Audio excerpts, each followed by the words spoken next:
વરસાદને લઈને અંબાલાલ પટેલની મોટી આગાહી 19 થી 21 જુલાઈ અનેક વિસ્તારોમાં વરસાદી ઝાપટા પડશે।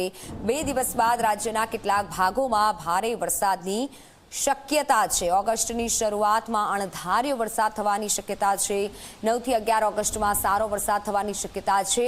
અંબાલાલ પટેલે ફરી એકવાર વરસાદની આગાહી કરી છે। સારા વરસાદ માટે થઈ જાવ તૈયાર। અંબાલાલ પટેલની મોટી આગાહી 9 થી 11 ઓગસ્ટમાં સારો વરસાદ થવાની આગાહી છે।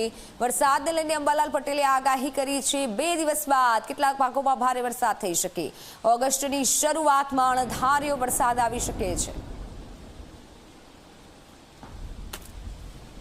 22 થી 30માં એક વરસાદી વહન આવી રહ્યું છે અને ગ્રહોના જળદાયક નક્ષત્રના યોગો હોતા તારીખ 27 થી 30 જુલાઈમાં પણ સારો વરસાદ થવાની શક્યતા છે।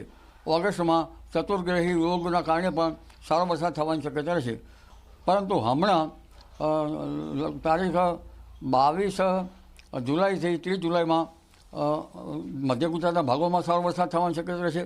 કોઈ ભાગમાં ભારે વરસાદ થવાની શક્યતા છે। અમદાવાદ ગાંધીનગરના ભાગોમાં પણ વરસાદ થવાની શક્યતા છે। કોઈ ભાગમાં ભારે વરસાદ ઝાપટા પડવાની શક્યતા છે।